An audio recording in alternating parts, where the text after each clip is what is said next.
సంతానలేమి సమస్యతో బాధపడుతున్నారా? పీసీఓడి సంతానలేమి సమస్యకు ప్రధాన కారణాలేంటి? ప్రైమరీ, సెకండరీ ఇన్ఫర్టిలిటీ అంటే ఏంటి? మొదలైన పీసీఓడి, ఇన్ఫర్టిలిటీ సమస్యలకు హోమియోలో వైద్య విధానాలపై సలహాలు, సూచనలు ఇవ్వడానికి doctor care homeopathy doctor Bharathi గారు స్టూడియోలో ఉన్నారు. మరి వారిని అడిగి మరిన్ని వివరాలు తెలుసుకుందాం. నమస్తే అండి భారతి గారు. సో ఫస్ట్ అసలు ఇన్ఫర్టిలిటీ అంటే ఏంటి? ఇన్ఫర్టిలిటీ అనగా సంతానలేమి సమస్యలండి. జనరల్గా ఈ రోజుల్లో ప్రతి 70-75% ఆఫ్ కపుల్లో మనం ఈ కంప్లైంట్ అనేది చూస్తూ ఉంటాము. ఇది maybe either reasons of medical conditions కానివ్వండి, లేదంటే సమ్ లైఫ్ స్టైల్ చేంజెస్ వల్ల కానివ్వండి, ఈ ప్రాబ్లమ్స్ అనేవి ఇన్ఫర్టిలిటీ సంతానలేమి సమస్యలు మనం కపుల్స్లో చూస్తాము. అసలు ఇన్ఫర్టిలిటీ అంటే ఏంటి అంటే, మ్యారేజ్ అయిన తర్వాత హస్బెండ్ అండ్ వైఫ్ 1 ఇయర్ వరకు ఎటువంటి కాంట్రాసెప్టివ్స్ కానివ్వండి, బర్త్ కంట్రోల్ పిల్స్ కానివ్వండి వాడకుండా పిల్లల కోసం ట్రై చేస్తూ ఉంటే 1 ఇయర్ వరకు కూడా కన్సీవ్ అవ్వకపోతే వైఫ్ కనుక మనం అప్పుడు మాత్రమే దానిని ఇన్ఫర్టిలిటీ అనాల్సి వస్తుంది. 6 మంత్స్ కానివ్వండి, 4 మంత్స్, 5 మంత్స్, కొంతమంది చెప్తారు మ్యారేజ్ అయిన తర్వాత 4 మంత్స్కి 5 మంత్స్కి ఇంకా పిల్లలు కలగట్లేదు అని. అట్లీస్ట్ మనం 1 ఇయర్ వరకు ఇది చూడాలి. అప్పుడు మాత్రమే మనం దాన్ని ఇన్ఫర్టిలిటీ కింద పరిగణించాల్సి వస్తుంది. ఇన్ఫర్టిలిటీలో బోత్ సంతానలేమి సమస్యలు అంటే ఇద్దరు వైఫ్ అండ్ హస్బెండ్ ఇద్దరికి ఈక్వల్ రూల్స్ ఉంటాయండి. 50-50% ఛాన్సెస్ ఉంటుందన్నమాట. కాకపోతే పిండం మొదలు నుంచి ఎదుగుదల, డెవలప్మెంట్ మొత్తం ఫీమేల్లో ఉంటుంది కాబట్టి some more compare to men ఫీమేల్లో ఎక్కువగా సమస్యలు ఉంటాయి, ఎక్కువ డిఫెక్ట్స్ ఉంటాయని మనం చెప్తూ ఉండొచ్చు. అందులో మనం చూస్తే మెయిన్ ఎట్లా అయితే ఫీమేల్లో రీజన్స్ ఉంటాయి అండ్ మెన్లో కూడా అలాగే రీజన్స్ ఉంటాయి అన్నమాట. అంటే స్పర్మ్ కౌంట్ అనేది జనరల్గా ఏదైతే ఎగ్తో వచ్చి కలుస్తుందో అది స్పర్మ్ అనమాట. అది మెన్లో రిలీజ్ అవుతుంది. అది మెన్లో నుంచి ఫీమేల్ వెజైనాలోకి వచ్చి కలవడం వల్ల మనకి ఫెర్టిలైజేషన్ అనేది జరిగి నెక్స్ట్ ప్రాసెస్ అనేది అవుతుంది. సో కనుక ఈ స్పర్మ్ కౌంట్ అనేది సరిగ్గా లేనప్పుడు, ఒకవేళ అంటే క్వాలిటీ ఆఫ్ స్పర్మ్ అనేది లేకపోయినా కానివ్వండి, లేదంటే క్వాంటిటీ ఆఫ్ స్పర్మ్ సరిగ్గా లేకపోయినప్పుడు కానివ్వండి, లేదంటే మొటిలిటీ కదలిక, స్పర్మ్ యొక్క కదలిక అనేది సరిగ్గా లేనప్పుడు మాత్రం మనకి ఇన్ఫర్టిలిటీ అనేది దారితీస్తూ ఉంటుంది. అప్పుడు మాత్రమే ఎప్పుడైతే మనం 1 ఇయర్ వరకు చూస్తామో అప్పుడు మాత్రమే ఇన్ఫర్టిలిటీ అనేది మనం చూస్తూ ఉంటాము. ఓకే, అయితే ఇది కూడా 2 టైప్స్ అని వింటాం, ప్రైమరీ అండ్ సెకండరీ. వాటి గురించి ఎక్స్ప్లెయిన్ చేస్తారా? ఓకే, ఇన్ఫర్టిలిటీలో కూడా మనం 2 టైప్స్ ఉంటాయండి. ఒకటి ప్రైమరీ ఇన్ఫర్టిలిటీ అండ్ ఇంకొకటి సెకండరీ ఇన్ఫర్టిలిటీ అండి. ప్రైమరీ ఇన్ఫర్టిలిటీ అంటే ఒక్కసారి కూడా కన్సీవ్ అవ్వకపోవడం, లైఫ్లో మ్యారేజ్ అయిన తర్వాత కానివ్వండి ఒక్కసారి కూడా కన్సీవ్ అవ్వకపోతే ఉమెన్, దెన్ ప్రైమరీ ఇన్ఫర్టిలిటీ అంటాము. సెకండరీ ఇన్ఫర్టిలిటీ అంటే జనరల్గా కపుల్ అనేది మ్యారేజ్ అయిన తర్వాత ఒక చైల్డ్ తర్వాత ఇంకొక చైల్డ్కి గ్యాప్ ఇచ్చి సెకండ్ చైల్డ్కి ప్లాన్ చేస్తూ ఉంటారు. ఆ టైంలో కూడా వాళ్ళకి ఫెర్టిలిటీ సెకండ్ టైం కూడా ప్రాబ్లమ్స్ వస్తూ ఉంటాయి. దాన్ని మాత్రమే మనం సెకండ్ ఇన్ఫర్టిలిటీ కింద తీసుకోవాల్సి వస్తుంది. అయితే కాజెస్ ఏంటండి ఇన్ఫర్టిలిటీకి మెయిన్గా? మనం ఇన్ఫర్టిలిటీలో చూసుకుంటే చాలా కాజెస్ ఉంటాయండి. మనకి ఇది మెయిన్గా చెప్పాలి అనుకుంటే ఎక్కువగా యూట్రస్ ప్రాబ్లమ్స్ ఉంటాయండి. యూట్రస్ డిజార్డర్స్ కానివ్వండి, లేదంటే ట్యూబల్ బ్లాక్స్ అని ఉంటాయి మనకి, ఆ బ్లాక్స్ కానివ్వండి, లేదంటే హార్మోనల్ ఇంబ్యాలెన్సెస్ ఉంటాయి, లేదంటే ఓవులేషన్ డిజార్డర్స్ అనేవి ఉంటూ ఉంటాయి. మనం మెయిన్గా తీసుకుంటున్నట్టయితే యూట్రస్ ప్రాబ్లమ్స్ అనేవి అంటే గర్భాశయంలోని ఏదైనా కణితలు ఫామ్ అవడం, లేదంటే గడ్డలు ఫామ్ అవడం, అలాంటి టైంలలో మనకి ఇన్ఫర్టిలిటీకి దారితీసే ఛాన్సెస్ ఎక్కువగా ఉంటాయి. అలాగే ఎండోమెట్రియం థిక్నెస్ అనేది ఎక్కడైతే బేబీ వెళ్ళి ఇంప్లాంటేషన్ అయిపోయి బేబీ బెడ్ అంటారు, సో అక్కడ ఏదైనా ప్రాబ్లమ్స్ థిక్నెస్ పెరిగిపోవడం కానివ్వండి అలా జరిగితే మనం తీసుకుంటాం. తర్వాత హార్మోనల్ ఇంబ్యాలెన్స్ అండి, అంటే పీసీఓడి కానివ్వండి, థైరాయిడ్ డిజార్డర్స్ కానివ్వండి ఎక్కువగా మనకి దానిలోనే వస్తూ ఉంటాయి.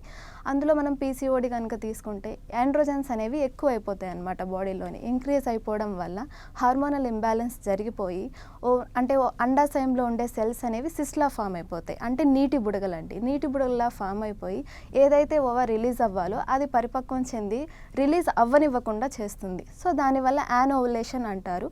యానోవులేషన్ అంటే ప్రతి మంత్ మెన్స్ట్రుయేషన్ సైకిల్ మనకి 28 days to 30 days of life cycle ఉంటుంది. ఆ టైంలో మనకి ఎవ్రీ 14th డే కనుక, లేదంటే సమ్ పీపుల్లో 10 to 18 days ఏ టైంలో అయినా కూడా ఎగ్ అనేది రిలీజ్ అవ్వడం జరుగుతుంది. ఎటువంటి కారణాల చేత వల్ల ఇలాంటి పీసీఓడి కానివ్వండి, హార్మోనల్ ఇంబ్యాలెన్స్ కానివ్వండి జరిగినప్పుడు అవి రిలీజ్ అవ్వకపోవడం వల్ల యానోవులేషన్, సో ఎగ్ రిలీజ్ అవ్వదు. సో ఈవెన్ స్పెర్మ్ వచ్చి కలిసినప్పుడు కూడా ఎగ్ రిలీజ్ అవ్వకపోవడం వల్ల వాళ్ళకి ఇన్ఫర్టిలిటీకి దారితీస్తూ ఉంటాయి. ఓకే, సో ఫస్ట్ కాలర్ ఉన్నారండి, శ్రవంతి గారు పెద్దపల్లి నుంచి. శ్రవంతి గారు, హలో. హలో శ్రవంతి గారు, ప్రాబ్లం చెప్పండి, డాక్టర్ భారతి గారు ఉన్నారు. మేడం, మ్యారేజ్ అయ్యి 3 సంవత్సరాలు అయితే పిల్లలు అయితే. ఓకే అండి, మీ వయసు ఎంత అండి శ్రవంతి గారు? నా వయసు 24. 24. మీ వారికి స్పెర్మ్ కౌంట్ అది టెస్ట్ ఏమైనా చేయించారా అండి?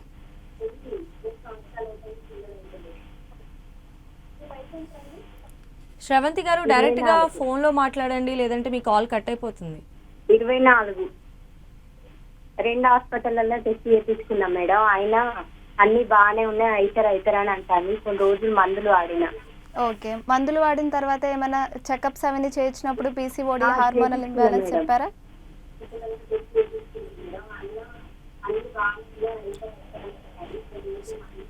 శ్రవంతి గారు టీవీ వాల్యూమ్ మ్యూట్ చేయండి. మేడం 3 సంవత్సరాలు అవుతుంది, అయితలేరు. టాబ్లెట్స్ కూడా వాడిన మేడం. ఓకే అండి. జనరల్గా మనం ఇందులో చూసుకున్నట్లయితే పెళ్ళైన తర్వాత 3 సంవత్సరాల తర్వాత కొంతమందిలోని సెమెన్ టెస్ట్ అనేది చేయించకుండా ఉంటారు. ఒకవేళ సెమెన్ టెస్ట్ చేయించి స్పెర్మ్ కౌంట్ వాళ్ళలో బాగుండి ఫీమేల్లో కూడా అంతా రెగ్యులర్ హార్మోనల్ ఇంబ్యాలెన్స్ కూడా కరెక్ట్గా ఏం లేకుండా నార్మల్గా ఉన్నా కూడా సమ్ అన్ఎక్స్ప్లెయిన్డ్ రీజన్స్ ఉంటాయండి. అలాంటి కేసెస్లో కూడా మనం మన హోమియోపతిలో కాన్స్టిట్యూషనల్ మెడిసిన్ ఇచ్చి మనం క్లియర్ చేయొచ్చు. ఇవి జనరల్గా ఏంటి అంటే లైఫ్ స్టైల్ చేంజెస్ వల్ల కానివ్వండి, లేదంటే సమ్ ట్యూబల్ బ్లాక్స్ ప్రాబ్లమ్స్ అయినా అయి ఉండొచ్చు. మనకు కనపడిన రీజన్స్ కూడా ఉంటాయి అన్నమాట. దీనికి మనం హోమియోపతిలో కాన్స్టిట్యూషనల్ మెడిసిన్ ద్వారా వెళ్ళినప్పుడు ఖచ్చితంగా దీనికి మనకి రిజల్ట్ అనేది వస్తుంది. ఓకే, ఇందాక కాజెస్ గురించి మాట్లాడుకున్నాం. Yes మీరు అండి. చెప్పారు హార్మోనల్ ఇంబ్యాలెన్స్, పీసీఓడి, థైరాయిడ్ ఇలా చెప్పారు. సో ఇవి విమెన్కి డిఫరెంట్, మెన్కి డిఫరెంట్గా ఉంటాయా? ఆల్మోస్ట్ ఇవే రీజన్స్ ఇన్ఫర్టిలిటీకి విమెన్లో కానీ మెన్లో కానీ దారితీసే అవకాశం ఉంటుంది. ఓకే అండి. మనం జనరల్గా కంపేర్ చేసుకుంటే ఉమెన్లోనే ఎక్కువ డిఫెక్ట్స్ ఉంటాయని చెప్పుకున్నాం కదా ఇందాక. సో ఎక్కువ హార్మోనల్ ఇంబ్యాలెన్స్ అనేవి ఎక్కువ ఫీమేల్లోనే ఉంటాయి. మెన్లో మనం కన్సిడర్ చేస్తే ఓన్లీ స్పెర్మ్ కౌంట్ కానివ్వండి, క్వాలిటీ కానివ్వండి, మొటిలిటీ కానివ్వండి, మెయిన్గా మనం అవే చూసుకోవడం జరుగుతుంది. అండ్ ఫీమేల్లో ఎలా ఉంటుంది అంటే ఈ only not only hormonal imbalance అండి. సమ్ పీపుల్లో ఫాలోపియన్ ట్యూబ్స్ అనేవి మనకి 2 అండాశయాల వైపు ఇరువైపులా ఉంటాయి, right side and left side. ఒకవేళ ఓవా అనేది రిలీజ్ అయినప్పటికీ కూడా నార్మల్గానే రిలీజ్ అయిన ట్యూబల్ బ్లాక్స్ ఇంతకుముందు ఏదైనా ఇన్ఫెక్షన్స్ కానివ్వండి, ఇన్ఫ్లమేషన్స్ కానివ్వండి, ఏదైనా సర్జరీస్ కానివ్వండి జరిగినప్పుడు అటువంటి టైంలో ఆ బ్లాక్స్ అనేవి ఓవాన్ని ఆస్పెక్ట్ చేయవన్నమాట దాని నుంచి, అండాశయం నుంచి. సో ఆ టైంలో మనకి స్పెర్మ్ వచ్చి రిలీజ్ అయినా ఫెర్టిలైజేషన్ అనేది మనకి జరగాల్సింది ఫెలోపియన్ ట్యూబ్స్లో మాత్రమే. సో అది జరగనప్పుడు అక్కడ బ్లాకేజెస్ ఉండడం వల్ల మనకి ఇన్ఫర్టిలిటీ ప్రాబ్లమ్స్ అనేవి ఈజీగా వచ్చేస్తాయి. సో కంపేర్ టు మెన్, ఉమెన్లో ఎక్కువ రీజన్స్ అనేవి ఎక్కువగా ఉంటాయి. ఓకే, సో నెక్స్ట్ అండి సరస్వతి గారు ఉన్నారు కోదాడ నుంచి. సరస్వతి గారు మీ ప్రాబ్లం చెప్పండి. హలో, నమస్తే మేడం. నమస్తే అమ్మా. మేడం నాకు మ్యారేజ్ అయి 10 years అవుతుంది మేడం. ఓకే అండి. అయితే హాస్పిటల్లో చూపించుకుంటే పీసీఓడి ఉందని లాప్రోస్కోపీ సర్జరీ చేశారు మేడం. ఓకే అండి. ఎగ్ రిలీజ్ అవ్వట్లేదు అంటున్నారు మేడం. దాని తర్వాత మెడిసిన్ తీసుకుంటే ఓకే అండి. దానికి ఏం చేయమంటారు మేడం మరి? ఓకే అండి. జనరల్గా మామూలుగా మనం పీసీఓడిలో చూస్తున్నట్లయితే ఎక్కువగా రీజన్స్ ఇవి ఉంటాయి. ఇర్రెగ్యులర్ మెన్సెస్ కానివ్వండి, ఓవులేషన్ అనేది సరిగ్గా జరగకపోవడం కానివ్వండి, ఇవన్నీ చూస్తూ ఉంటాము. మీరు సర్జరీ చేయించుకున్నారు, ఓవులేషన్ అనేది సరిగ్గా అవుతుందా లేదా అనేది టెస్ట్ ఒకసారి చేయించుకోవాలమ్మా. ఫాలిక్యులర్ టెస్ట్ అనేది ఉంటుంది. ఏ టైంలో ఎగ్స్ రిలీజ్ అవుతున్నాయి అనేవి వాళ్ళు ఆల్టర్నేట్ డేస్లో చేస్తూ ఉంటారు. అండ్ 5th day అన్వర్స్ నుంచి కానీ 6th day అన్వర్స్ నుంచి కానీ మెన్సెస్ అయిన తర్వాత. సో మీరు అది ఆల్టర్నేట్ డేస్లో చేయించుకున్నప్పుడు ఏ డేస్లో ఎగ్స్ రిలీజ్ అవుతున్నాయో చూసుకొని ఆ డేస్లో భార్యాభర్త కలిసినట్లయితే ఖచ్చితంగా ఆ టైంకి పిల్లలు పుట్టే ఛాన్సెస్ అనేవి కొంచెం ఎక్కువగా ఉంటాయి. అదొకసారి మీరు ట్రై చేసి చూడండి. నెక్స్ట్ శ్రావణి గారు అండి విజయవాడ నుంచి. శ్రావణి గారు. నమస్తే మేడం. చెప్పండి అమ్మా శ్రావణి గారు. మేడం మేము మ్యారేజ్ అయ్యి 5 years అయింది మేడం. ఓకే అండి. అయితే అంతా బాగానే ఉందన్నారు కానీ ఓవరీస్ తక్కువగా ఉన్నాయి అని చెప్తున్నారు మేడం. ఓకే అండి. దానికి హోమియోపతిలో ఏమైనా మెడిసిన్స్ ద్వారా ఓవరీస్ పెరిగేది ఉండిద్దా మేడం? ఓకే అండి. జనరల్గా మెన్సెస్ అనేది కరెక్ట్గా అవుతున్నారా అండి ప్రతి మంత్? కరెక్ట్గానే అవుతుందండి. ఓకే అండి. జనరల్గా పీసీఓడి సమస్యల్లో ఉన్న వాళ్ళకి మెన్సెస్ ఇర్రెగ్యులర్తో పాటు పెయిన్ఫుల్ కండిషన్స్ అనేది కూడా ఉంటుంది అండి. అండ్ యాన్యువలేషన్ కూడా జరుగుతుంది. అటువంటి టైంలో ఫాలిక్యులేషన్ టెస్ట్లు అనేవి చేయించుకుంటూ ఉంటే పిల్లలు పుట్టే ఛాన్సెస్ ఉంటాయి. అండ్ ఇటువంటి వాటికి పీసీఓడిలో వచ్చే ఎటువంటి కాంప్లికేషన్స్, కొన్ని కాంప్లికేషన్స్ ఇక్కడ చూసినట్లయితే అండాశయంకి సంబంధించిన సమస్యలు, వీటికి కూడా మన దగ్గర ప్రాబ్లమ్స్ అనేవి దొరుకుతున్నాయి అండి. ఇందులో కాన్స్టిట్యూషనల్ హోమియో మెడిసిన్ వాడతాం కాబట్టి ఎక్కడెక్కడ ఏ ప్రాబ్లమ్స్ ఉన్నాయో అవి బ్రీఫ్గా ఎక్స్ప్లెయిన్ చేయడం జరుగుతుంది. అండ్ అది ఎలా పనిచేస్తాయో కూడా మనకు తెలుస్తుంది. సో దీనికి ఖచ్చితంగా హోమియోలో మెడిసిన్స్ ఉన్నాయమ్మా, ఒకసారి వాడండి. అయితే ఈ పీసీఓడి సమస్య అనేది ఇన్ఫర్టిలిటీకి ఎంత అంటే మెజారిటీ రేంజ్ ఎలా ఉంటుంది అనుకోవచ్చు? కంపేర్ టు మిగిలిన రీజన్స్తో కంపేర్ చేస్తే పీసీఓడి అనేది ఆల్మోస్ట్ 50% వరకు దీనివల్ల కాంప్లికేషన్స్ అనేవి చూస్తూ ఉంటాము. పీసీఓడి అనేది మ్యారేడ్ అయిన వాళ్ళలోనే కాదు, మ్యారేజ్ బిఫోర్ కూడా చాలామంది టీనేజర్స్ కానివ్వండి, 18 ఇయర్స్ వాళ్ళు కానివ్వండి, ఎవరు అయినా కానీ ఫేస్ చేస్తూ ఉంటారనమాట. అండ్ ఇందులో మనం కనుక చూసినట్లయితే ఇర్రెగ్యులర్ మెన్సెస్ అనేవి చాలా ఇర్రెగ్యులర్ అయిపోవడం వల్ల, ఓవులేషన్ ఎప్పుడు అవుతుందో తెలియకపోవడం వలన మనకి ఇన్ఫర్టిలిటీకి చాలా ప్రాబ్లమ్స్ దారితీస్తాయి. ఇందులో ముఖ్యంగా మనం చూసినట్లయితే ఆండ్రోజన్స్ లెవెల్స్ కానివ్వండి, ఎఫ్ఎస్హెచ్ కానివ్వండి, ఎల్హెచ్ హార్మోన్స్ కానివ్వండి కంప్లీట్గా ఇంబ్యాలెన్స్గా ఉంటాయి అన్నమాట. దీంతోపాటు మనం చూసినట్లయితే వాళ్ళలో సున్నితత్వం, స్త్రీలలో ఉండే సున్నితత్వాన్ని కోల్పోతారు. అండ్ వాళ్ళలో మస్కులర్ నేచర్ అనేది పెరగడం కానివ్వండి, లేదంటే ఫేషియల్ హెయిర్ ఫేస్ మీద చిన్న హెయిర్ డెవలప్ అవ్వడం కానివ్వండి, అలాగా చూస్తూ ఉంటామన్నమాట. అండ్ ఇంకొంతమందిలో అయితే ఒబేస్ అయిపోతారు, బాగా లావ్ అయిపోవడము అలా కూడా చూస్తూ ఉంటాము. ఒకవేళ మనం కనుక దీన్ని కొంచెం ఏం కాదు అన్నట్టు వదిలేస్తే కాంప్లికేషన్స్ అనేవి డయాబెటీస్ కానివ్వండి, లేదా మెయిన్ ఆర్గాన్స్కి రిలేటెడ్ అయ్యి డిసీజెస్ కూడా క్యారీ అయ్యే సిమ్టమ్స్ మనం చూస్తూ ఉంటాం. ఓకే, నెక్స్ట్ శ్రవంతి గారండి సుల్తానాబాద్ నుంచి. శ్రవంతి గారు. Hello madam. చెప్పండి అమ్మా శ్రవంతి గారు. మ్యారేజ్ 3 సంవత్సరాలు అవుతుంది మేడం, పిల్లలు అవ్వట్లేదు. ఓకే అండి. మెన్సెస్ అనేవి రెగ్యులర్ అవుతున్నాయా అండి? మేడం. మెన్సెస్ ప్రతి మంత్ పీరియడ్స్ రెగ్యులర్ అవుతున్నాయా? ఉంటాను మేడం. అవుతున్నాయి. మీ వారికి కూడా స్పెర్మ్ కౌంట్ అనేది సరిగ్గా ఉందో లేదో చెక్ చేయించారా అండి? చెక్ చేయించిన మేడం, 2 హాస్పిటల్లో తిరిగినాం మేడం. నార్మల్ ఉందనే చెప్పారా అండి? చెప్పారు మేడం. నేను 1 సంవత్సరం అది గోళీలు కూడా వాడినా మేడం. ఓకే అండి. ఇటువంటి వాటిలో మనం చూసుకున్నట్లయితే లోపల ఎంతవరకు చేంజెస్ అనేవి మనం చూసుకోవాల్సి వస్తుందండి. Maybe either of uterus problems కానివ్వండి, లేదంటే ట్యూబ్స్ ప్రాబ్లం కానివ్వండి అయి ఉండొచ్చు. అంటే స్పెర్మ్ కౌంట్ అనేది కరెక్ట్గానే ఉందన్నారు, మీకు పీరియడ్స్ రెగ్యులర్గానే వస్తుంది అన్నారు. ఓవులేషన్ జరుగుతుందా లేదా ఒకసారి మనం చూసుకోవాలి అండి. పీసీఓడిలో కనుక మనం చూసినట్లయితే వాళ్ళకి ఈవెన్ మెన్సెస్ అనేవి రెగ్యులర్గా వచ్చినప్పుడు కూడా ఓవా అనేది రిలీజ్ అవ్వదు. ఒకవేళ అదేమైనా ప్రాబ్లం ఉందా, ఓవర్ రిలీజ్ అవ్వట్లేదు అనేది చెక్ చేయాల్సి వస్తుంది. అండ్ ట్యూబల్ ఫంక్షనింగ్ అనేది, ట్యూబ్స్ అనేవి కరెక్ట్గా ఫంక్షన్ చేస్తున్నాయా లేదా, ఫెర్టిలైజేషన్ జరగాల్సింది అక్కడే కాబట్టి ఏదైనా ఆ ప్రాబ్లం ఏమన్నా ఉందా లేదా ఒకసారి చెక్ చేయించుకోవాల్సి వస్తుంది. అండ్ సమ్ హార్మోనల్ ఇంబ్యాలెన్స్ ఏమన్నా ఉందా అని ఒకసారి టెస్ట్ చేయించుకోండి, ఖచ్చితంగా మీ ప్రాబ్లమ్కి సొల్యూషన్ దొరుకుతుంది. నెక్స్ట్ రాజశేఖర్ గారండి మంచిర్యాల నుంచి. రాజశేఖర్ గారు. Hello madam. చెప్పండి రాజశేఖర్ గారు. మా భార్యకు వైట్ డిశ్చార్జ్ అవుతుందండి. ఓకే అండి. అయితే నేను స్వాబ్ వెజైనల్ కల్చర్ టెస్ట్ చేయించానండి. ఓకే అండి. బ్యాక్టీరియల్ ఇన్ఫెక్షన్ ఫంగల్ ఇన్ఫెక్షన్ ఉందండి. ఓకే అండి. నేను ఒక 20 డేస్ అవుతుంది రీసెంట్ గా మీ హన్మకొండలో ఉన్న బ్రాంచ్ లో అప్రోచ్ అయ్యానండి పాజిటివ్ హోమియోపతి. ఓకే అండి. ఇప్పుడు వాడుతున్నాం, కొంచెం బెటర్ గానే ఉందండి. దీనికి పూర్తి సొల్యూషన్ ఇందులోనే వస్తుందండి. ఓకే అండి. జనరల్గా ఇంకొకటి మేడం, చెప్తానండి. మేము ప్రెగ్నెన్సీకి ప్లాన్ చేసుకోవచ్చా అండి? దీంతో ఎటువంటి ఇబ్బంది ఉండదు? ఓకే అండి రాజశేఖర్ గారు. జనరల్గా వైట్ డిశ్చార్జ్ అనేది ఏదో ఒక ఏజ్లోని 18 ఇయర్స్ నుంచి 40 ఇయర్స్ వరకు మనం ఏదో ఒక ఫేజ్లో ఉమెన్లో అనేది చూడడం అనేది జరుగుతుంది. బట్ అది ఎవరికి అంతగా ప్రాబ్లం అవ్వదు. బట్ ఎవరైతే వైట్ డిశ్చార్జ్తో ఉండి, బ్యాక్ పెయిన్స్ ఉండి, ఇరిటేషన్ ఉండి, బర్నింగ్ సెన్సేషన్ ఉండి, అలాంటి వాళ్ళలో ఇలా ఇన్ఫెక్షన్స్ ఉండి, ఫంగల్ ఇన్ఫెక్షన్స్ ఉంటాయో వాళ్ళలో మాత్రమే ప్రాబ్లం అవుతూ ఉంటుంది. సో మీ ఆవిడకి ఫంగల్ ప్రాబ్లం ఉంది అని చెప్పారు కదా, దీనిలో హోమియోలో మంచి చక్కని మందులు ఉన్నాయండి, ఖచ్చితంగా అది తగ్గుతుంది అండ్ బెటర్ అవుతుంది. అండ్ ఇది కొంచెం దీంతోపాటు మీరు ఇన్ఫర్టిలిటీ కూడా ప్లాన్ చేసుకోవచ్చు. దీంతో మరి ఏం సంబంధము ఉండదు, సమస్య అనేది ఎక్కువ అవ్వడం అనేది కూడా ఏముండదు, అండ్ సంతానలేమి సమస్య అనేది ఏం కలగదు దీనివలన. నెక్స్ట్ అల్లాది గారండి మాచర్ల నుంచి. అల్లాది గారు. Good morning madam. Good morning అండి. మేడంతో మాట్లాడు. హలో. హలో మాట్లాడండి డాక్టర్ గారితోనే. Good morning madam. చెప్పండి అమ్మా. మా మ్యారేజ్ 10 ఇయర్స్ అవుతుందండి. ఓకే అండి. ఇట్లా హోమియోపతి వాడామండి. ఓకే అండి. వాడితే అవి నెలసరి వచ్చినప్పుడు 15 డేస్ అలా బ్లీడింగ్ అవుతుందండి. ఓకే అండి. అది కొంచెం అలా అవ్వలేదని ఆపాము. మరి అట్లా దాని నుంచి ఏమైనా ప్రాబ్లం అంటారా? ఓకే అండి. జనరల్గా మనం చూసినట్లయితే 15 డేస్ కొంతమంది పేషెంట్స్ కంప్లైంట్ చేస్తారు, ఇలాగా 15 డేస్ అవుతుంది పీరియడ్స్ అండ్ ప్రొలాంగ్డ్గా అవుతుంది, గ్యాప్ అనేది తక్కువ వస్తుంది, ఒక మెన్సెస్కి ఇంకొక మెన్సెస్కి 15 డేస్కి అయిపోతున్నాము అని చెప్పి. ఇవన్నీ ఇర్రెగ్యులర్ పీరియడ్స్ కింద కారణమవుతాయండి. ఈ ఇర్రెగ్యులర్ పీరియడ్స్ అనేవి మనం అట్లీస్ట్ 6 మంత్స్ అనేది చూడాలి. మనకి ప్రతి 6 మంత్స్కి అలా 6 మంత్స్ కంటిన్యూస్గా ఇర్రెగ్యులర్ అవుతుంది అంటే 2 సార్లు రావడం, పెయిన్ఫుల్గా రావడం, ఎక్కువ రోజులు స్పాటింగ్లా కానివ్వండి, చుక్కగా కానివ్వండి కనపడుతుందంటే మనం ఇర్రెగ్యులర్ పీరియడ్స్ కింద తీసుకోవాల్సి వస్తుంది. ఇలాంటి ఇర్రెగ్యులర్ పీరియడ్స్ ఉన్న ప్రాబ్లంలో ఉన్న వాళ్ళకి కూడా ఓవులేషన్ డిజార్డర్స్ అనేవి ఉంటాయి. అంటే ఓవర్ రిలీజ్ అవుతుంది, ఎప్పుడు రిలీజ్ అవుతుంది అనేది మనం తెలుసుకోలేము. సో అటువంటి టైంలో కూడా ఇన్ఫర్టిలిటీ ప్రాబ్లమ్స్ అనేవి ఉంటాయి.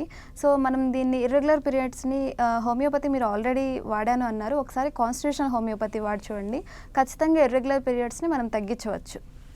నెక్స్ట్ లక్ష్మి గారండి, గుంటూరు జిల్లా నుంచి. లక్ష్మి గారు, డాక్టర్ గారితో మాట్లాడండి. నమస్తే అండి. నమస్తే లక్ష్మి గారు, చెప్పండి. అదేనండి, డేట్లు సరిగ్గా రావట్లేదండి. ఓకే, మీ వయసు ఎంత అండి? మాదండి 35 అండి. 35, ఓకే అండి. ఇంకా ఏమైనా ప్రాబ్లమ్స్? లోపల చిన్న చిన్న గడ్డలు ఉన్నాయన్నారండి. గర్భాశయంలోనా అమ్మా? గర్భసంచిలో గడ్డలు ఉన్నాయన్న. ఓకే అండి. మనం దీని కనుక చూసినట్లయితే కణితలు ఫామ్ అవడం అన్నట్టు అండి గర్భాశయంలో. ఇది లేట్ వయసు అంటే 2 పిల్లల తర్వాత కానివ్వండి, లేదంటే 40 ఇయర్స్లో కానివ్వండి, ఇంకొంతమందిలో చూస్తే 50 ఇయర్స్లో కూడా మనం ఈ ప్రాబ్లం అనేది చూస్తూ ఉంటాము. ఇది కణితలు ఫామ్ అవడం వల్ల యూట్రస్లోని పెయిన్ఫుల్గా, ఒకవేళ పీరియడ్స్ వచ్చినా కూడా పెయిన్ఫుల్గా ఉంటాయి అన్నమాట. అండ్ అవి ప్రొలాంగ్డ్గా ఎక్కువ రోజులు రావచ్చు. సో ఇలా జరుగుతూ ఉంటాయి అన్నమాట. లేదంటే ఇర్రెగ్యులర్గా అప్పుడప్పుడు మాత్రమే వస్తూ ఉంటాయి అన్నమాట. సో దీనికి ఖచ్చితంగా హోమియోలో మంచి మెడిసిన్స్ ఉన్నాయమ్మా. దానివల్ల మనము ఆ కణితలు ఎంతవరకు ఉన్నాయి, ఎంతవరకు తగ్గించగలము అనేది మనం చూడొచ్చు. ఒకసారి కాన్స్టిట్యూషనల్ హోమియోపతిని వాడండి, మీకు ఖచ్చితంగా రిజల్ట్ అనేది కనిపిస్తుంది. నెక్స్ట్ ఆశా గారండి, ఏలూరు నుంచి. ఆశా గారు, డాక్టర్ గారితో మాట్లాడండి. ఓకే, ఓసారి రమ్మా. హలో. సో కాల్ మాట్లాడమంటున్నారు, పెద్ద డాక్టర్ ఉన్నారు. హలో. ఓకే, అయితే ఈ హోమియోపతి ట్రీట్మెంట్ ఎంతవరకు ఉపయోగపడుతుంది అంటారు ఈ ఇన్ఫర్టిలిటీకి? ఓకే, హోమియోపతిలో మనం చూసినట్లయితే case taking and case history అనేది తీసుకోవడం జరుగుతుంది అండి. అంటే ఏంటి అంటే ఇంతకుముందు జనరేషన్స్లో కొన్ని జనరేషన్స్ నుంచి క్యారీ అయ్యే డిసీజెస్ ఉంటాయి. కొంతమందికి యూట్రైన్ ఫైబ్రాయిడ్స్ కానివ్వండి, పీసీఓడి సమస్యలు కానివ్వండి, అవి జెనెటికల్గా క్యారీ అవుతూ ఉంటాయి అన్నమాట, ఒక జనరేషన్ నుంచి ఇంకో జనరేషన్కి అలాగా. సో మనం కేస్ టేకింగ్ తీసుకున్నప్పుడు ఫ్యామిలీలో ఇంతకుముందు వాళ్ళ మదర్ కానివ్వండి, లేదంటే గ్రాండ్ మదర్స్ కానివ్వండి, ఎవరైనా ఇలాంటి ప్రాబ్లమ్స్ తోటి సఫర్ అవుతున్నారా అనేది మనం ఆ విషయాన్ని తెలుసుకోవడం జరుగుతుంది. అలాగే వాళ్ళ ఆహారపు అలవాట్లు కానివ్వండి, లైఫ్ స్టైల్ చేంజెస్ కానివ్వండి, పుట్టుపూర్వత్రాల నుంచి ప్రతి పాయింట్ తెలుసుకుంటాం కాబట్టి కేస్ టేకింగ్లో మనకి అన్ని డిఫెక్ట్స్ ఎక్కడెక్కడ ఉన్నాయి అని ఈజీగా తెలిసిపోతుంది. సో అటువంటి టైంలో మనం కాన్స్టిట్యూషనల్ మెడిసిన్ అంటే వాళ్ళ ఆహార అలవాట్లు కానివ్వండి, లేదంటే లైఫ్ స్టైల్లో ఏమైనా చేంజెస్ అవసరం అవుతున్నాయా, లేదంటే హార్మోనల్ ఇంబ్యాలెన్స్ అనేది ఏమైనా జరుగుతుందా, లేదంటే ఒబేస్గా ఉన్నారా, ఎటువంటి ఫుడ్ తింటున్నారు, ఎలా ఆలోచిస్తున్నారు, వీటన్నిటిని బట్టి వాళ్ళ ఫిజికల్ అండ్ మెంటల్ అపీరెన్స్ని బట్టి బేస్డ్ ఆన్ కాన్స్టిట్యూషన్ మనం మెడిసిన్స్ ఇస్తాం కాబట్టి, అండ్ హోమియోపతి ద్వారా దీనిలో మంచి ఫలితాలు అనేవి లభిస్తూ ఉంటాయి. నెక్స్ట్ జ్యోతి గారండి, తిరుపతి నుంచి. జ్యోతి గారు, డాక్టర్ గారితో మాట్లాడండి. ఓకేనండి. హలో, చెప్పండి జ్యోతి గారు. మేడం, నాకు పీరియడ్స్ అనేది ఇర్రెగ్యులర్ వస్తాయి. పీసీడీఓ అయితే ఉంది నాకు. ఓకే అండి. అది పిల్లల కోసం ఇప్పుడు మ్యారేజ్ అయ్యి 2 years అవుతుంది, పిల్లలు అయితే లేరు. ఓకే అండి. ఎక్కడైనా చూపించుకున్నారా అమ్మా పీసీఓడి గురించి? ఇక్కడ తిరుపతిలో చూపించుకున్నాను. 3 months ఏమో మెడిసిన్స్ వాడమని చెప్పారు. ఓకే అండి. ఇంకా మళ్ళీ దాని తర్వాత మేము ఇంకా మళ్ళీ వెళ్ళలేదు హాస్పిటల్కి. లాక్డౌన్ అవ్వడం వల్ల వెళ్ళలేకపోయాము. ఓకే అండి. జనరల్గా పీసీఓడి ఉన్న సమస్యల వాళ్ళలోని ఇర్రెగ్యులర్ మెన్సెస్ అనేది కామన్గా చూస్తాము. అండ్ వాళ్ళలో ఓవులేషన్ ప్రాబ్లమ్స్ అనేవి ఎక్కువగా ఉంటాయి. ఓవర్ రిలీజ్ అంటే ఎగ్ రిలీజ్ అవుతుందా లేదా అనేది తెలుసుకోవడం చాలా కష్టమైపోతుంది. మీరు ఒకసారి దగ్గరలో ఉన్న క్లినిక్ని సంప్రదించండి. అక్కడ వారి ద్వారా మీ పీసీఓడి సమస్యను తగ్గించుకొని ఫాలిక్యులర్ టెస్ట్ అనేది చేయించుకుంటూ ఏ టైంలో భార్యాభర్త కలిస్తే పిల్లలు పుట్టే ఛాన్సెస్ ఉంటాయో వాటిని తెలుసుకొని మీరు చేస్తే కనుక ఖచ్చితంగా దీనికి ఫలితం లభిస్తుందండి. నెక్స్ట్ వనజ గారు అండి, అనంతపురం డిస్ట్రిక్ట్ నుంచి. వనజ గారు డాక్టర్ గారితో మాట్లాడండి. హలో వనజ గారు. ఓకే, సో ఇప్పుడు మీరు కొన్ని టెస్ట్ల వివరాలు కూడా మనకి కాల్ చేసిన క్లయింట్స్కి ఎక్స్ప్లెయిన్ చేస్తూ ఉన్నారు. అంటే ఒక్కొక్క సమస్యకు ఒక్కొక్క టెస్ట్ ఉంటుందా? అసలు ఏ టెస్ట్లు నిర్వహిస్తే ఈ సంతానలేమి సమస్యకి సంబంధించి ఒక రిజల్ట్ అనేది బయటకు వచ్చే అవకాశం ఉంటుంది? ఓకే అండి, జనరల్గా ఇప్పుడు బోత్ ఫీమేల్ మేల్ అనే వాళ్ళు ఈక్వల్ రేషియోలో ఉంటారు కాబట్టి మెన్లో మనం చూసినట్లయితే సెమెన్ అనాలిసిస్ అండి, దాని ద్వారా మనకి స్పెర్మ్ కౌంట్ అనేది కానివ్వండి, మొటిలిటీ అనేది కానివ్వండి, అండ్ క్వాలిటీ క్వాంటిటీ అనేది మనకి స్పెర్మ్ కౌంట్లో తెలిసిపోతుంది. సెమెన్ అనాలిసిస్ అనేది మెన్లో చేయాల్సి వస్తుంది. అండ్ కనుక ఫీమేల్లో కనుక చూస్తే యూఎస్జీ స్కాన్స్ కానివ్వండి, అంటే వాళ్ళకి ఏమైనా పీసీఓడి ప్రాబ్లమ్స్ ఉన్నప్పుడు అండాశయాలలో 1 లేదా 2 అండాశయాలలో నీటి బుడగలు ఏమన్నా ఉన్నాయో మనం చెక్ చేయించుకోవాల్సి వస్తుంది. అండ్ అలాగే మనం చూసినట్లయితే ట్యూబల్ బ్లాక్స్ అనేవి ట్యూబ్ టెస్ట్ ఒకసారి చేయించుకోవాల్సి వస్తుంది. ఏదైనా బ్లాక్స్ ఏర్పడినట్లయితే అవి మనం ఒకసారి చెక్ చేయించుకుంటే మనకు తెలుస్తుంది, అంటే అది 1 లేదా 2 ట్యూబ్స్లో ఫామ్ అయ్యాయా, ఏదైనా ప్రీవియస్ సర్జరీస్ జరిగినప్పుడు కానివ్వండి, ఇన్ఫెక్షన్స్ అయినప్పుడు అలా జరుగుతూ ఉంటాయి. అలా లేదంటే ఎస్టీడీస్, సెక్సువల్లీ ట్రాన్స్మిటెడ్ డిసీజెస్ వల్ల జరుగుతూ ఉంటాయి. సో అలాంటి సమస్యలు ఏమన్నా ఉన్నాయా, at the same time hormonal imbalance ఏమన్నా ఉందా, అంటే ఈస్ట్రోజన్స్ కానివ్వండి, ప్రొజెస్ట్రాన్ కానివ్వండి, ఒక్కొక్కసారి థైరాయిడ్ ప్రాబ్లమ్స్లో కూడా మనం థైరాక్సిన్ సరిగ్గా ప్రొడ్యూస్ అవ్వకపోతే కూడా మనకి ప్రాబ్లమ్స్ ఇన్ఫర్టిలిటీకి అయ్యే ఛాన్సెస్ ఉంటాయి. సో ఈ హార్మోనల్ టెస్ట్ ఇవి కూడా చేయించాల్సి వస్తుంది. వీటితో పాటు లైఫ్ స్టైల్ చేంజెస్, కొంతమంది ఒబేస్గా ఉంటారు, సో వాళ్ళు కొంచెం వెయిట్ కంట్రోల్ చేసుకోవడం, ఎక్సర్సైజ్ చేయడం, కొంతమంది అండర్ వెయిట్ ఉంటారు. ఇవి నార్మల్ లైఫ్ స్టైల్ చేంజెస్, మనం ఫస్ట్ చేంజ్ చేసుకోవాల్సిన విషయాలు అంటే ఇవి. సో వీటన్నిటిని మనం ఫాలో అప్ చేస్తే ఖచ్చితంగా రిజల్ట్ అనేది ఉంటుంది. సో వనజ గారి కాల్ కనెక్ట్ అయిందండి. వనజ గారు డాక్టర్ గారితో మాట్లాడండి. మేడం చెప్పండి అమ్మా వనజ గారు. మేడం నాకు ఇప్పటికి 50 ఏళ్ళు మేడం. 50, ఓకే అండి. నాకు డేట్ వస్తే 15 రోజులు, నెల రోజులుగానే అవుతుంది. 2 సార్లు స్కానింగ్ తీపించుకున్నా కర్నూలు ప్రమిళ డాక్టర్ తో. ఓకే అమ్మా. ఏమి లేదని చెప్తారు మేడం. ఓకే అమ్మ. ఎందుకు ఇట్లా అవుతుంది అని. ఓకే అమ్మా, మనం జనరల్గా చూసినట్లయితే 50 సంవత్సరాలు దాటేశారు, ఆల్మోస్ట్ 45 ఇయర్స్ నుంచి చాలామంది ఉమెన్స్లో మెనోపాజ్ స్టేజ్కి వెళ్ళడం అనేది జరుగుతూ ఉంటుందండి. మెనోపాజ్ స్టేజ్కి వెళ్ళినప్పుడు ఇర్రెగ్యులారిటీస్ అనేవి చాలా కామన్గా ఉంటాయి. కొంతమందిలో సడన్గా ఆగిపోతుంది, ఇంకొంతమందికి 1 మంత్ వచ్చి తర్వాత మళ్ళీ 6 మంత్స్ తర్వాత రావడం జరుగుతుంది, ఇంకొంతమందికి 1 ఇయర్కి కనపడడం అలా జరుగుతుంది అండి. కొంతమందిలో మనం చూసినట్లయితే ఫైబ్రాయిడ్స్, కణితలు ఫామ్ అవడం వల్ల కూడా ఇలాంటి రీజన్స్ వస్తాయి. మీరు స్కానింగ్ అన్నీ చేయించుకున్నారు, ఏం రీజన్స్ లేదన్నారు కాబట్టి మేబీ అది నార్మల్, అంత ఇబ్బంది పడాల్సిన అవసరం అయితే ఏం లేదు. ఏదైనా కంప్లైంట్స్ ఉన్నప్పుడు, ఏదైనా బ్యాక్ ఏక్ కానివ్వండి, ఎక్కువ ప్రొలాంగ్డ్ పీరియడ్స్ వస్తుందా, లేదంటే ఏదైనా సివియారిటీ కంప్లైంట్స్ మీకు కనిపించినప్పుడు ఏదైనా చేంజెస్ ఉంటేనే మనం దాన్ని పరిగణించాల్సి వస్తుంది. అది ఒక్కొక్కసారి దానంతటికి అదే కంట్రోల్ అయిపోతుంది, ఏ ప్రాబ్లం లేకపోతే మాత్రమే. ఏదైనా ప్రాబ్లం లోపల ఏదైనా హార్మోనల్ ఇంబ్యాలెన్స్ కనుక జరిగినట్లయితే అప్పుడు మనం ఖచ్చితంగా డాక్టర్ని సంప్రదించాల్సి ఉంటుంది. అండ్ భారతి గారు, అంటే ఇప్పుడు మనం కరోనా సిచ్యువేషన్ని ఫేస్ చేస్తూ ఉన్నాం. ఇప్పుడు మీరు చెప్పారు ఈ ఇన్ఫర్టిలిటీకి ఎక్స్పోజర్, హార్మోనల్ ఇంబ్యాలెన్స్ కానీ, లేదా లైఫ్ స్టైల్ చేంజెస్ కానీ, ఫుడ్ హ్యాబిట్స్ కానీ, స్లీప్లెస్ నైట్స్ కానీ, ఇలా ఇవన్నీ కూడా ఇంపాక్ట్ అవుతాయి అంటున్నారు. అయితే ఈ 3 monthsగా కొంచెం ఈ చేంజెస్ ఏమైనా మనకు కనిపించే అవకాశం ఉంటుందంటారా?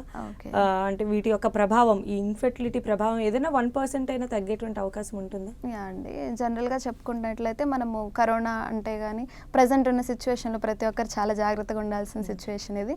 అండ్ కరోనా అనే కాదు, ఏదైనా సరే, టైఫాయిడ్ ఫీవర్స్ కానివ్వండి, డెంగ్యూ కానివ్వండి, ఈ సీజన్స్లో అవి ఎక్కువగా వ్యాప్తి చెందుతూ ఉంటాయి అన్నమాట. అండ్ రాబోయే రెయినీ సీజన్స్లో కానివ్వండి, ఆగస్ట్, సెప్టెంబర్ ఇలాంటి సీజన్స్లో అవి ఎక్కువగా వస్తుంటాయి. So A type of fevers కానివ్వండి, వైరల్ ఫీవర్స్ కానివ్వండి, ఇలాంటి వాటిలో ఏమవుతుందంటే ఎక్కువగా ఇమ్యూనిటీ లాస్ అనేది, ఇమ్యూనిటీ అనేది మనకి వీక్గా ఉండడం వల్ల అలాంటి ప్రాబ్లమ్స్ అనేవి ఈజీగా వస్తూ ఉంటాయి. అండ్ కొంతమంది పేషెంట్స్ ఉంటారు ఈజీగా చాలా ఈజీగా వాళ్ళకి కోల్డ్ అనేది అటాక్ అవుతూ ఉంటుంది. వారితో పాటే సేమ్ సిచ్యువేషన్స్లో, సేమ్ కండిషన్స్లో సర్వైవ్ అయ్యి జలుబు చేయని వాళ్ళు చాలామంది ఉంటారు. బట్ వాళ్ళకి ఇమ్యూనిటీ లోపం ఉండడం వల్ల మాత్రమే వాళ్ళు అలాంటి ప్రాబ్లమ్స్ అనేవి వస్తాయి. బట్ మన హోమియో మెడిసిన్ వాడితే కనుక ఖచ్చితంగా ఇమ్యూనిటీ అనేది బూస్టప్ అవుతుంది అనమాట. వాళ్ళకి తొందరగా రిజల్ట్ అనేది చేంజ్ అవుతుంది, వాళ్ళ ఇమ్యూనిటీ కూడా స్ట్రెంత్ అయిపోతుంది.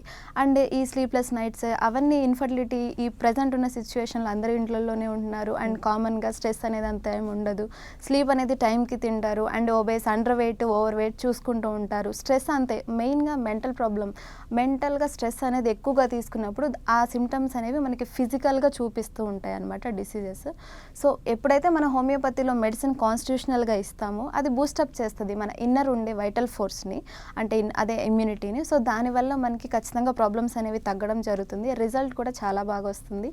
అండ్ ఈ corona and A type of viral fevers కానివ్వండి, లేదంటే హార్మోనల్ ఇంబ్యాలెన్స్ కానివ్వండి, ఖచ్చితంగా మనం కాన్స్టిట్యూషనల్ మెడిసిన్ ద్వారా, ఇమ్యూన్ బూస్టర్స్ ద్వారా మనం వాటిని కరెక్టిఫై చేసుకోవచ్చు. సో మరి ఈ ఇమ్యూన్ బూస్టర్ డ్యూరేషన్ ఏంటంటే దాని మెడికేషన్ పద్ధతి ఏంటంటే? ఓకే, జనరల్గా ఇమ్యూన్ బూస్టర్స్ అనేవి కొంతమంది ప్రాబ్లమ్స్ ఉంటాయి, పీసీఓడి కానివ్వండి, లేదంటే ఇలాంటి హార్మోనల్ ఇంబ్యాలెన్స్, థైరాయిడ్ ప్రాబ్లమ్స్లో కానివ్వండి, కొంతమంది బాడీ వెంటనే రియాక్ట్ అవుతూ ఉంటుంది. సో అలాంటి వాటిలలో ఏంటంటే మెన్సెస్ అనేవి మళ్ళీ నార్మలైజ్ అయిపోతాయి యాజ్ ఎర్లీ యాజ్ పాసిబుల్. అంటే కొంతమందికి 6 monthsలోనే చేంజ్ రావచ్చు, నీటి బుడగలు వెళ్ళిపోవచ్చు, అంతా నార్మల్గా పీరియడ్స్ రావచ్చు అలాగా. ఇంకొంతమందికి 1 year టైం పడుతుంది. అంటే బేస్డ్ ఆన్ ఇండివిజువలైజేషన్ అనమాట. మనము హోమియోపతిలో నమ్మేది ఏంటి అంటే ఇండివిజువలైజేషన్. ఒక పర్సన్కి ఇంకొక పర్సన్కి డిఫరెన్స్ ఉంటుంది. సో వాళ్ళ ఆహార అలవాట్లు కానివ్వండి, వాళ్ళు వే ఆఫ్ లివింగ్ కానివ్వండి, వాళ్ళ బిహేవియర్ కానివ్వండి, వాళ్ళ ఫిజికల్ అండ్ మెంటల్ సిమ్టమ్స్ని బట్టి, అంటే ఒక్కొక్కరికి ఒక్కొక్క వే ఆఫ్ థింకింగ్ ఉంటుంది, వాళ్ళని బట్టి ఇస్తాము. అందరికీ జనరల్గా ఒకటే మెడిసిన్ ఇచ్చేయము. So way of reaction, body ఎలా రియాక్ట్ అవుతుందో అండ్ ఎలా ససెప్టబిలిటీస్ ఉన్నాయో అవన్నీ చేసుకొని కన్సిడర్ చేస్తామన్నమాట. ఓకే, నెక్స్ట్ ఉపేంద్ర గారు అండి, ఖమ్మం నుంచి. ఉపేంద్ర గారు, డాక్టర్ గారితో మాట్లాడండి. హలో చెప్పండి ఉపేంద్ర గారు. మేడం. చెప్పండి మేడం, సంతానం గురించి. ఓకే అండి, మ్యారేజ్ ఎన్ని సంవత్సరాలండి మీకు? మాకు 5 years అయింది. 5 years అవుతుంది. ఇంతవరకు ఒకరు కూడా లేరా అండి? లేదు మేడం. ఓకే అండి, మీరు మీ సెమెన్ అనాలిసిస్ చేయించుకున్నారా అండి? స్పెమ్ కౌంట్ అది ఏంటి మేడం? వీర్య కణాల టెస్ట్ అనేది చేయించుకున్నారా? చేర్చుకున్నాం మేడం. ఓకే, నార్మల్ ఉందని చెప్పారా అండి?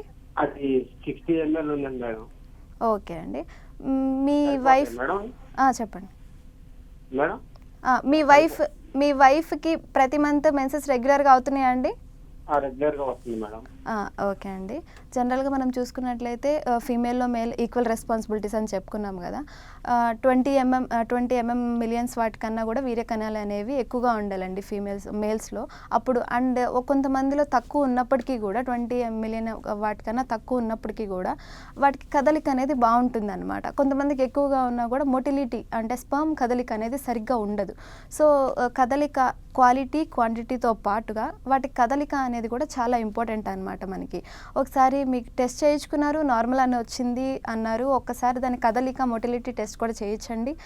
వాటి వల్ల కూడా మనకు ఒక్కొక్కసారి ప్రాబ్లమ్స్ వస్తూ ఉంటాయి. ఇన్ సమ్ కేసెస్ మనం చూస్తాము ఫీమేల్లో అన్నీ నార్మల్ ఉంటాయి, హార్మోనల్ ఇంబ్యాలెన్స్ ఉండదు, యూట్రస్ ఫంక్షనింగ్ బాగుంటుంది, ట్యూబ్స్ బ్లాకేజెస్ ఉండవు, ప్రతి మంత్ ఓవర్ రిలీజ్ అయిపోతుంది, అంత బాగుంటుంది, మేల్స్లో స్పెమ్ కౌంట్ బాగుంటుంది, అన్ని రీజన్స్ బాగుంటాయి. బట్ సమ్ అన్ఎక్స్ప్లెయిన్డ్ రీజన్స్ ఉంటాయి అన్నమాట.